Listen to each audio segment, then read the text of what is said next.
Consider the Gretchen Whitmer kidnapping case. You may remember that story. It's from the fall of 2020. You may even have followed it a little bit and heard how it ended. So it seemed like a terrorism plot was in fact a setup by the government to make a group of ordinary people in Michigan look like terrifying right-wing extremists, those violent white nationalists Joe Biden is always mumbling about. Well, it turns out there aren't enough of those people in real life. They're pretty rare, actually. It's not a very racist country, despite what they tell you. So the Justice Department had to go create some, and they did. And that's not just our opinion. That was the finding of a federal jury in Michigan. So it's a shocking story, really. But the details of that story are even worse than that. They are beyond belief, and we'll tell you what they are in just a minute. But first, to set the scene, here is Gretchen Whitmer herself, governor of Michigan, announcing that she was the intended target of a terrorism plot. This is from October 8th, 2020. Earlier today, Attorney General Dana Nessel was joined by officials from the Department of Justice and the FBI to announce state and federal charges against 13 members of 2 militia groups who were preparing to kidnap and possibly kill me. If you break the law or conspire to commit heinous acts of violence against anyone, we will find you, we will hold you accountable, and we will bring you to justice. Oh, we'll bring you to justice. I'm so important that militia groups have organized to take me out. What a self-aggrandizing description. But the last thing she said, we'll bring you to justice, well, they actually tried to do that. They had a trial and then a retrial. And thanks to that, we have testimony and cross-examination that reveals what actually happened, how the FBI engineered this plot. Now, most of the media were paying zero attention to this. Julie Kelly of American Greatness has actually covered it, and we're grateful to her for what she's found. So here's the outline. In early 2020, a 35-year-old Army veteran called Dan Chappell, nicknamed Big Dan, was working as a contractor for the U.S. Postal Service. He drove delivery trucks. He was scrolling Facebook one night, and Chappell says he found a pro-Second Amendment group called Wolverine Watchmen. He says he just happened upon it. So Chappell testified that he was concerned by the group's criticism of law enforcement. So he went to a police officer friend of his and asked for advice. None of the messages within the group violated any law. But somehow, within a week, Chappell wound up connected to the FBI, to several FBI agents, including a special agent called Jason Chambers. Now, we learned through testimony in the trial this week why Chambers was interested in the case. It turns out that Chambers, in violation of FBI policy, was running a side hustle. He just incorporated a security firm called EXE Intel, and he saw his work on the Whitmer case as a way to promote his own business. We know that because throughout 2020, someone affiliated with his business, their Twitter account, repeatedly tweeted non-public information about the kidnapping case that Dan Chappell was building for the FBI. So it's not surprising, given the built-in incentives here, which were against policy once again, that Chambers appeared to do everything he could to make sure the investigation went according to plan. Now, no investigation can go according to plan because there shouldn't be a plan. An investigation is the process of finding out what happened. An investigation is not the process of orchestrating things to happen. But that's exactly what this became. In all, the FBI, with Chambers as the handler, paid Chappell, Big Dan, more than $60,000 in the course of just a few months. Today, Chappell testified that he made more money working for the FBI in 7 months than he did working for the United States Postal Service over the course of an entire year. So there's a lot of money moving from the FBI, the Federal Treasury, to this informant. So the FBI told Chappell that in exchange for all of that money, he needed to start assembling a group of right-wing extremists for the FBI to prosecute. They made the whole thing up. And he did that with the FBI's help. Within a few weeks, the FBI created a new Facebook group called Patriot 3%ers. This is why you should be careful of Facebook, by the way. Oh, there's just this group. It looks interesting. Yeah, okay. So Chappell and several members of that group then attended a protest at the Michigan State Capitol. Look at you bringing people together, the FBI handler texted Chappell.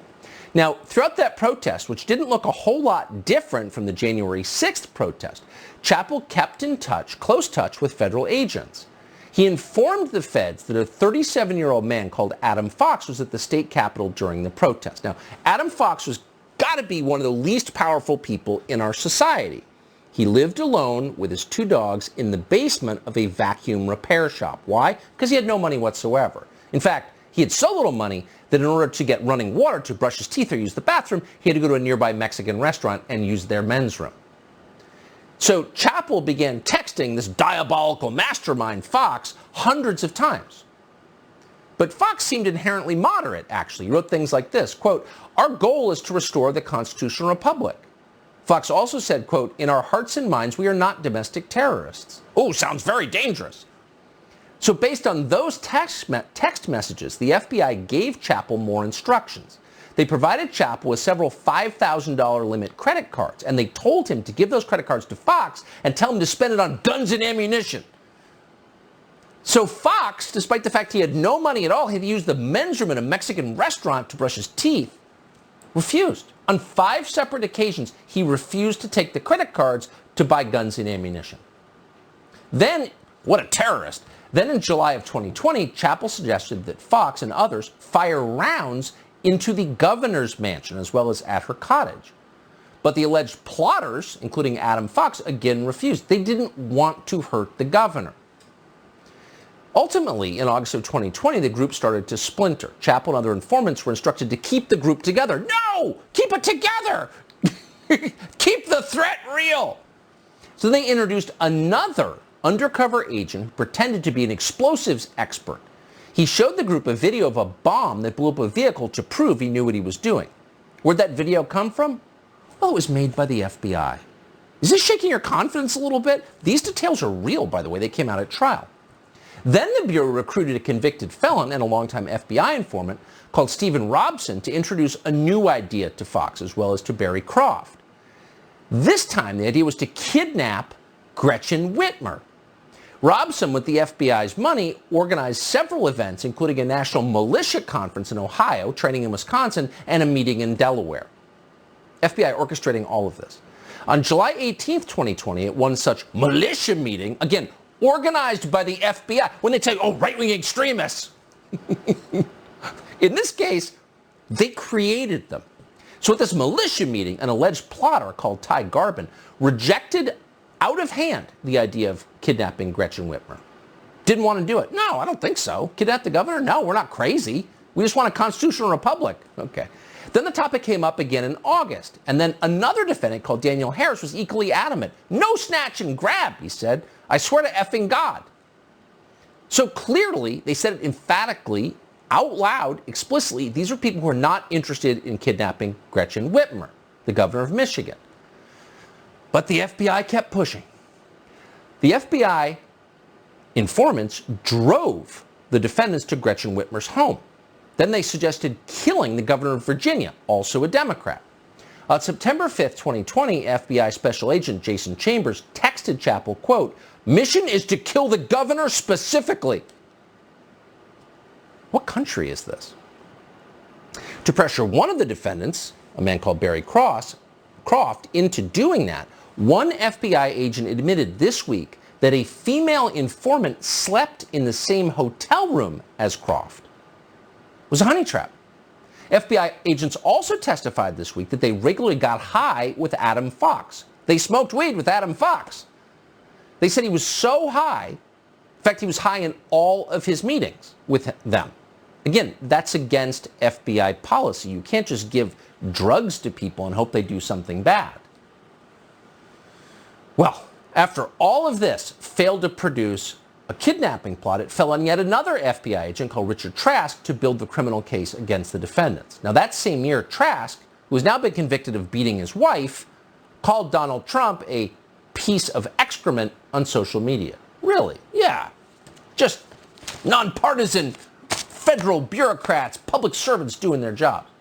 Now, incredibly, after all of this, the person in charge of the field office overseeing the Whitmer investigation in 2020, a man called Stephen D'Antuono, was promoted, not fired, promoted to lead the D.C. field office in late 2020. Are you connecting the dots here? In other words, the guy who made sure that FBI informants were active during a rally in the Michigan State House in 2020, as part of this concocted plot, that same guy went on to become the guy who oversaw the investigation into, wait for it, January 6th.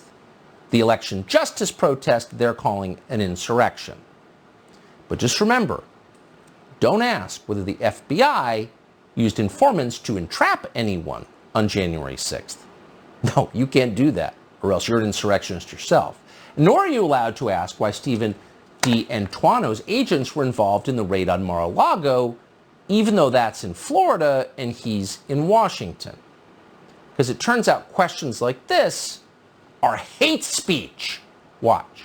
All the buzz on the internet and all over the airwaves, it does have an impact. Well, I mean, you could say buzz. Well, there's an awful I'm lot calling it buzz. There's an awful lot of hate speech coming from pro-Trump media outlets. And anger. Just a lot attacking of anger. the nation's premier law enforcement agency simply because Donald Trump is being investigated. Oh, it's hate speech. Now, if there's one thing we know about hate speech, is that it's not protected by the First Amendment. You've read that part of the Constitution where it says you can say whatever you want as long as MSNBC doesn't designate your words hate speech. So when they call any criticism of the FBI, that would be Joe Biden's personal defense force, they call that hate speech. What they're really saying is you're committing a crime. You can see where this is going. But the truth is, there are still questions about the FBI's behavior on and around January 6th. And given what happened in Michigan, where we know beyond question that the FBI tried to create an act of terror, it's fair to ask what exactly did happen on January 6th? And why is the FBI still hiding footage, critically, of the person who planted a pipe bomb outside the DNC on January 6th? While Kamala Harris was apparently inside, something that she lied about for months. What exactly is going on here? We're, of course, not alleging anything. We don't know the answer. But we know for a fact, given the FBI's behavior, and we report this with great sadness over the last several years, it is worth getting to the bottom of this. In fact, we have to if we're going to restore confidence in federal law enforcement. No one is asking these questions really apart from Revolver News. And here's what they've come up with. Watch this.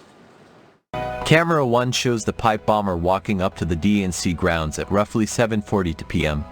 He sits on bench 1. Then he gets up and walks off screen. According to the FBI, he walks the length of the DNC building, and 10 minutes later, he comes back to the same bench area and sits on bench 2. There, at 7:52 p.m., camera 2 captures the pipe bomber sitting on bench 2 and, we are told, planting the pipe bomb by the side of the bench, next to the bush. We are told the pipe bomber plants the pipe bomb there, but we can't see it. Camera 2 is occluded by a giant bush that blocks the scene. The pipe bomber even looks at camera 2 head-on, for some reason. It's very frustrating, because we can't see the moment the pipe bomber plants the pipe bomb, but the FBI can. That's because the whole scene should be captured on camera 1 as well, and much more clearly than camera 2. Camera 1 has a clear shot of both benches. If the FBI released the full tape from camera 1, we could see the pipe bomber planting the bomb. Okay, so what exactly happened outside the DNC on January 6th?